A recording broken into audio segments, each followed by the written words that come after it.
Welcome to Murder with the Missus. I'm Darren. And I'm Amy, and today we're going to tell you about Joe Cinque. And here's another wild one. Another one that's going to make you say, what the hell? Yeah, this one's crazy. It is so wild. It makes you wonder what kind of world we live in.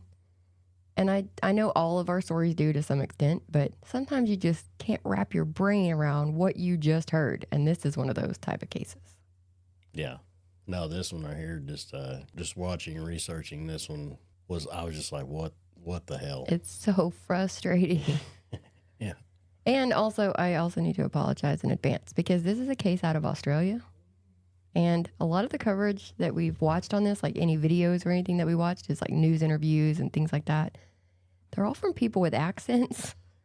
And I can't seem to get my mouth to fix itself to say some of these pronunciations because I'm a little redneck. So I'm going to try my best and apologize to anyone offended by my redneckness.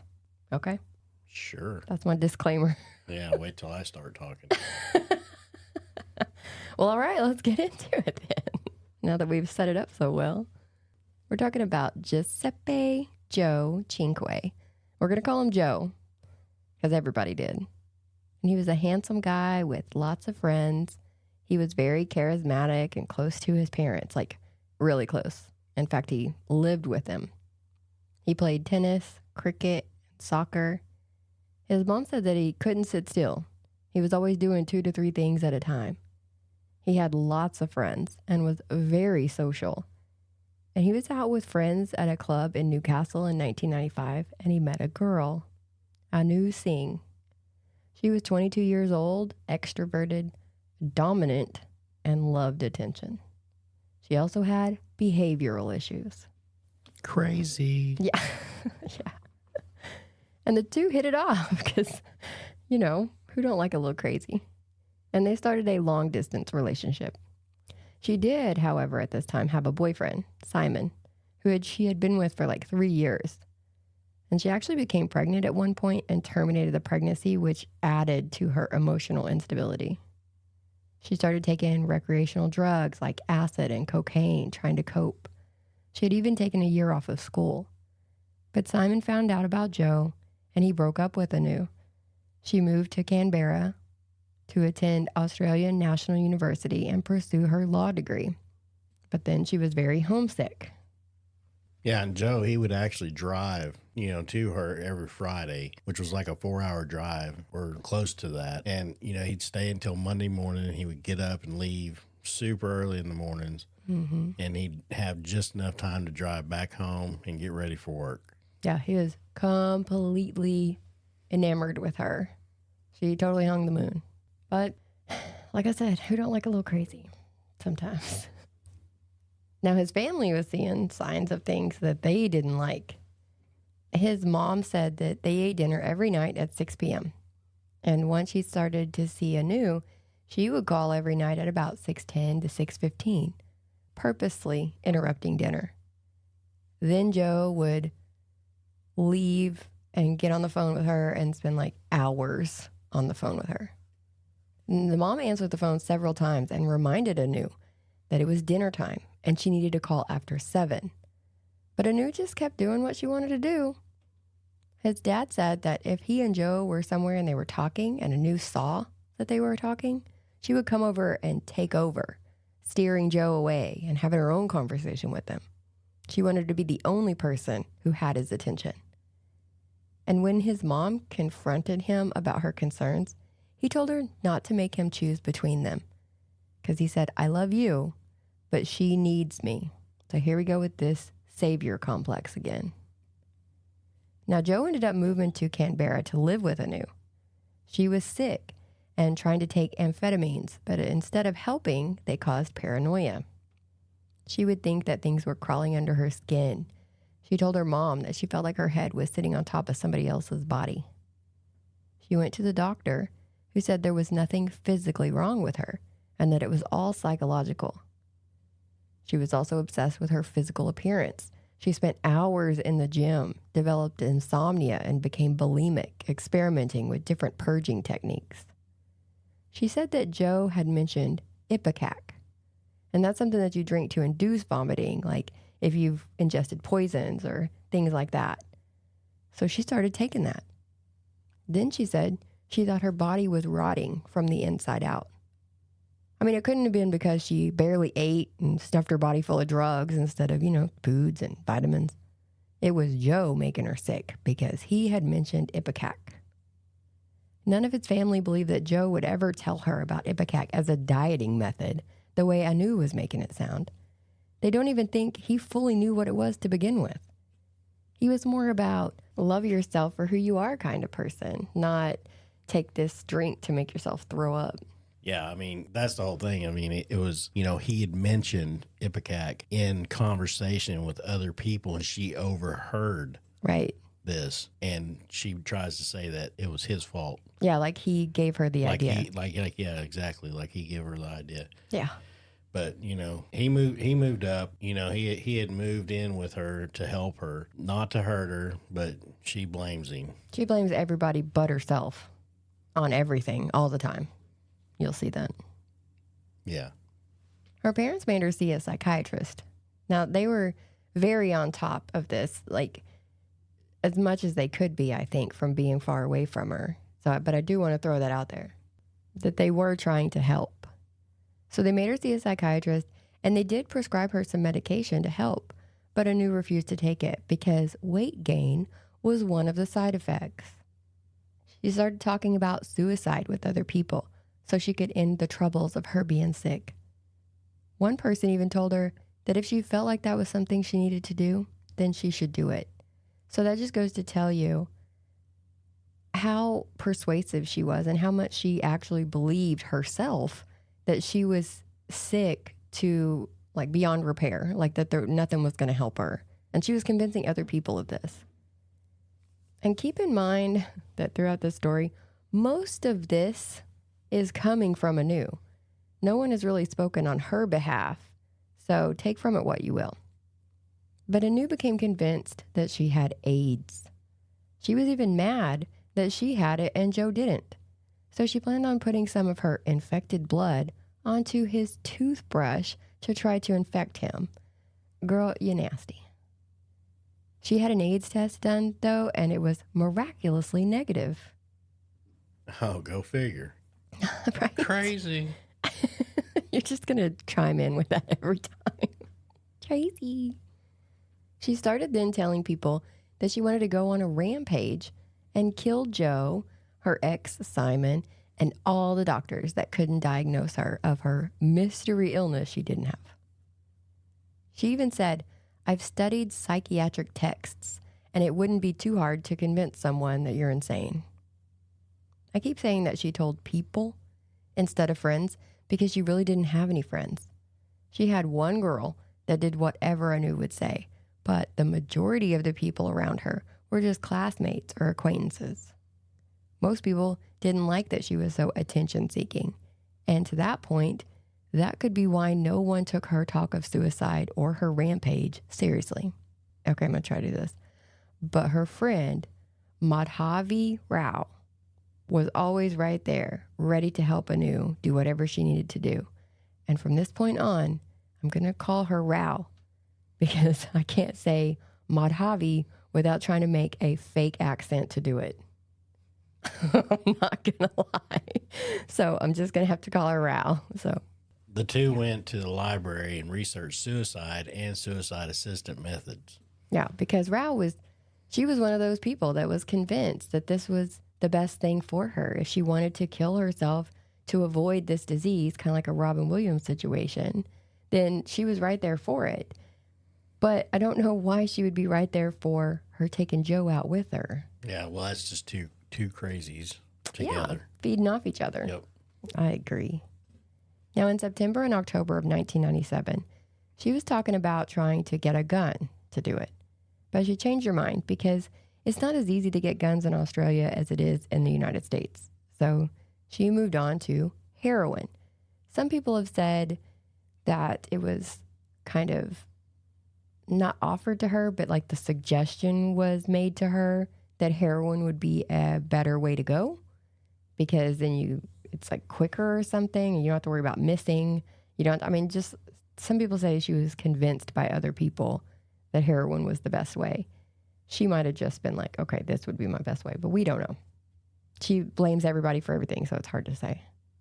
She had also described that she didn't want to leave Joe behind, not because he would be devastated at the loss, but because she had also read and heard about people who had moved on after a loved one ends their life, and they go on to marry and have families. She didn't want Joe to do that. She really wanted to punish him for mentioning the ipecac that made her so sick. She figured she could get Rohypnol, or roofies, that's the date rape drug, to sedate Joe and then go through with the murder-suicide plan. The thing about this is that she was telling people about this murder-suicide, but made everyone believe that Joe was in on it, that they had made some kind of pact. She was also telling some people that she was going to use the roofies on Joe so he would pass out and not be able to stop her when she committed suicide. So she was giving people two different stories. And they were able to get about 15 roofies from a girl that they knew. She was like a fellow classmate. And the girl even told her if she was going to take the roofies and heroin together, she would only need one pill.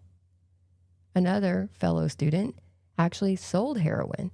So Anu and Rao went to him and bought $250 worth.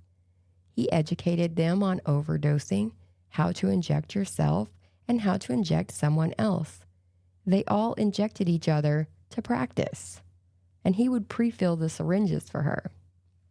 Now she came back and got $500 worth, and when he asked why she wanted so much, she said, "Someone's coming with me."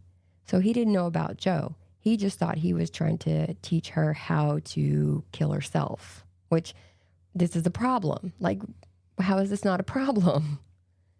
That's what I'm saying. I mean, she's sitting there telling all these damn people that she's going to do this and that, you know, they're both in on it or whatever. I mean, and nobody calls anybody. Nobody says anything, nothing.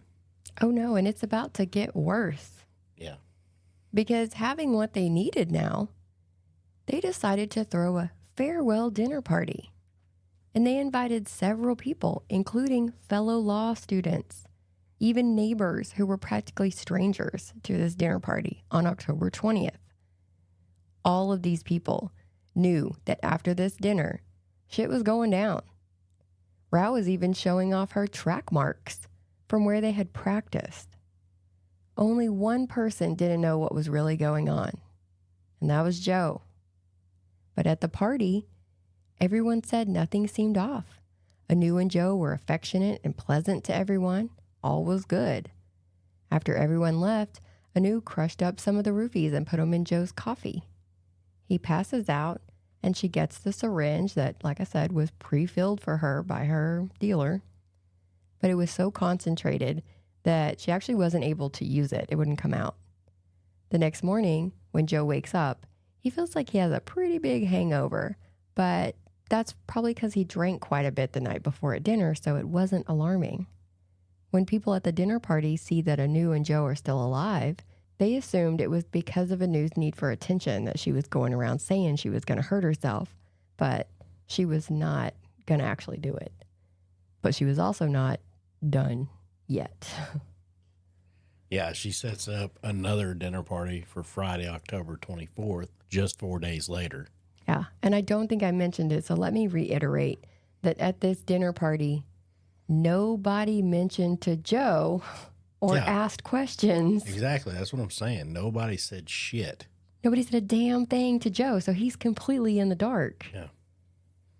And he's just going about it like, oh, it's just a dinner party. Yeah. Just hanging out with Anu's friends. Yeah. Hey, people I don't know. And he was that guy. He was so charismatic and so fun-loving. He was just like, cool, dinner party, let's go. And nobody said nothing. I would have so many questions. Maybe that's just me being nosy, but I would have been like, hey, how'd you come to this decision? You have no other choices? Like, what are we talking about here? Nobody said a word. Now, they told people for this second dinner party that it was for real this time. So people came back. I don't know if it is because these people are really morbidly curious or if they just like getting free food because they are college students, most of them. Now, Joe comes home from work to about 10 people in his house, and he didn't know about this. But he just turned on his charm and took it all in stride. Like we said, just no big deal. He was used to things coming out of left field being with Anu. And again, they were pleasant and affectionate all night. Everything seemed okay. And again, no one says anything. Joe's going around talking to people, telling them about his new car he just bought and that he was about to go on vacation to Queensland. So he's talking about the future. Why at a suicide party are you talking about your future and buying cars and shit? I don't understand it. The last one to leave the party was, of course, Rao. And she didn't leave until about 6 a.m. Saturday morning. Rao did tell her roommate that Anu roofied Joe and tried to inject him with the heroin, but he didn't die. Did the roommate say anything to anyone? No. That night, Anu called a friend. Shocker. And told him, we say friend, but it's not really a friend. And told him that she was worried about Joe sleeping for 15 hours straight after she roofied him. Part of this actually got accidentally recorded on his answering machine. And at one point, Joe takes the phone from Anu and tells this guy that he's fine. He's just a little tired. Nothing to worry about because this is the kind of guy he is. No big deal. I'm fine. I'm great. Poor Joe. Now later on, still on Saturday, Rao comes over to bring food to them and her and Anu get into a fight. This is another kicker. Anu accused Rao of drugging Joe. Like, I can't with this girl. So Rao leaves and Anu roofies Joe again. Then injects him with heroin. The next morning, we're now on Sunday, she goes to Rao's and picks her up, bringing her back to the house. Rao said that Joe was on the bed, sleeping, and he was a little blue. Like color-wise, not down. The girls go to the ATM and Rao withdraws $250, but they get into a fight again. And Rao walks home, while Anu goes back to the dealer and gets that $250 in heroin. She called Rao over and over and over until she finally agreed to come back to Anu's house. Joe was unconscious on the bed still, so Rao went to another person's house and told them that Anu said that Joe had woken up the night before, and while awake, he had told Anu he was going to leave her. So she roofied him again and shot him up again. And finally, on Sunday afternoon, roughly 36 hours since the last dinner party ended, Anu called the girl she got the roofies from, begging her for help. Yeah, so we're 36 hours in now that she has been drugging him with roofies and heroin. Over and over again. On repeat. Yep. Ugh. Crazy. So, here you go. So Joe at this point had been vomiting blood, taking one breath every 10 seconds, and was worse blue, like turning more and more blue. The girl told her to call 000, which is their version of 911. But Anu said if they were able to revive Joe, that he would be mad at her. No. Yeah. And the girl told her she could either have an angry boyfriend or a murder charge. Take your pick. I would do angry. Yeah, I'll take an angry boyfriend for $100, Alex. But in her case, she'd probably get angry boyfriend and attempted murder charge. Yeah, who knows what they do over there? Because when you get to the end of the story, it only gets worse. Yep. No, it sucks. So Anu finally calls emergency services. And this is one of those 911 calls or 000 calls that you just want to reach through the phone and shake a person. Anu tells them her name is Olivia. When the operator asks for the address, Anu says stuff like, he's vomiting everywhere. Blood. Is that a bad sign? Just give him the damn address. That's the first thing you should give. If you ever have to call 911, the first thing you should do is give an address so they can start people there. Then they'll ask you what's going on. Know what I mean? But no, she was giving them the wrong name. She then started giving them the wrong address. So she was stalling, obviously stalling as much as she could. And reports are that this 000 call was around 20 minutes long. The result is that they were not able to revive Joe, and he sadly passed away. Joe's mom and dad said that on Sunday evening, They made tea and waited for Joe's regular call home. By 5 o'clock, when Joe hadn't called, his mom called him. A cop answered the phone and told her to hold on. And right at that moment, like movie-style timing, there was a knock at her door. When they said they needed to talk to them about Joe, his mom told them they didn't have to say anything more. All Mom said was, "She killed him, didn't she?" They already knew.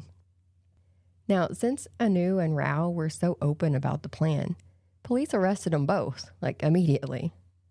Originally, they were going to be tried together, but the court decided to try them separately so that the evidence against Anu didn't sink Rao's ship. At a news trial, they said that evidence would be presented and she would cover her face with her hands and her shoulders would shake like she was crying because of all this evidence they were talking about. But then you could see her peeking out in between her fingers like a 2-year-old just to make sure people were seeing that she was grieving. She was tried for murder, but she would eventually be convicted of manslaughter because of diminished responsibility as a result of her mental illness. She was sentenced to 10 years in prison.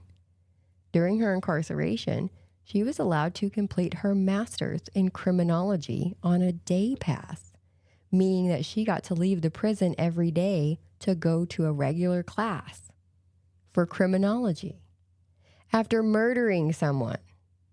And let me break this down for you. She was found guilty in April of 1999. She was released in October of 2001. So math that out. That's 2 years. That's it. 2 years for torturing a man for 36 hours until he died. And she got her master's in criminology. Yeah, and then, she was arrested for smoking weed in 2004 and served 3 months in jail for that. Yeah, she's just still out there doing whatever. Yeah. And a lot of this pisses me off. I was about to say what pisses me off, but a lot of this pisses me off. But if you can be convicted of something because of diminished capacity and get a lower sentence, why are you then allowed to get a degree in criminology? Yeah, that's what I didn't understand is why did they allow her to go to school. To go to school and get this. I mean, that was just nuts. She should have been in psychiatric treatment, not going to class. That was a failure on their part, to me, anyways. So in 2009, she got her doctorate from the University of Sydney. Her thesis was about women in crime, titled Offending Women Toward a Greater Understanding of Female Criminology. Oh, now she's Dr. Murder. Oh, Lord. Dr. Murder. I need to quit singing into this. I don't know what the voice because I'm not going to edit it. Oh, my God. That's staying. Edit it. See what I put up with? And it gets better because she met a new man while she was on trial. He was another inmate. And they used to pass notes through the guards and played basketball at lunch. And they've been together ever since. Once she was released, she moved in with her parents, so yay for that. Once he was released, he moved 10 minutes away from her so that they could see each other regularly. In an interview in 2017, he was asked if he worried that she might kill him one day. And he said, "Ever since I met Anu, it's been, you might wake up with a needle hanging out of your arm." And I'd say, yeah. And if I wake up with a needle hanging out of my arm, I wake up. And if I don't wake up, well, I don't wake up. They sound like a perfect match. Two crazies. Crazy meets crazy. Anu did an interview for a TV program so she could apologize to Joe's family. But when they showed Joe's mom the tape of it, she said, "She better not come near me. I never, ever forgive her. I call you the devil, and you are the devil. Monster, you have destroyed my family. You have killed the most precious thing I have in my life. I don't want to see your face anymore. Go away." Yeah, I can't blame her. No, she's lucky that's all she said. Ooh, Devil. The devil. She called her the devil so many times. Yep. In so many interviews, it's like she's the devil. Because they don't really do a lot of interviews, but when they do, it's the same. Yeah. Devil. Now she's Dr. Devil. Yeah, Dr. Devil. So Now, remember, she had a little partner in this row. Well, she was tried for murder, manslaughter, attempted murder, and administering a stupefying drug. She was found not guilty. She has since moved to America and started a family. So they did nothing to her. Surprise, surprise. I know. So I knew who actually does it gets, 2 years, basically. And the person who helped her gets nothing. Just gets to walk away. Oh, they probably was like, oh, she was pressured into helping her. To help her kill somebody? Yeah, she's like, oh, she was pressured into doing it. It was peer pressure. Peer pressure? Peer pressure makes you smoke a joint. Well, they was doing heroin. Yeah, together. Exactly. She was over there showing off her track marks at the dinner party. Peer pressure. No. I do not give you that. No. Nope. And the question I had was, could they not have tried her for accessory to murder? Because that's pretty much what it is. And so I had to look it up because I don't know Australia. And I saw that they do have accessory to a crime, where a person can be charged in the same indictment as the principal offender if they meet one of the 4 criteria. So it's counseled or procured another person to commit an offense. Yep. Aided another person in committing an offense. Yep. Did or omitted to any act for the purpose of enabling or aiding another person to commit an offense. Yep. Became an accessory to an offense after the fact. During. She was doing it during the offense. She was there the whole time. Helped her research it all the way to carrying it out. Yeah, and then she came back. So she met, to me... She came back twice. She brought him food, and then she brought him the money. It was her $250 that bought the heroin that killed him. Yeah. Because that last dose is what put it over the edge. And it was her money that bought it, and she knew what it was being used for. But they're saying because she didn't actually buy the heroin herself, she didn't inject Joe herself, and she didn't kill Joe herself or was even there when it happened, they say, she did not aid in this crime. That's what the court said. She didn't help her with the research? They did everything together. Mm-hmm. That's what I'm saying. Yeah, no. This right here all boils down to is, what I think it all boiled down to is these girls' families had a lot of money, and they knew where to put that money in order to get these, to get these charges dropped or whatever. That's what I feel.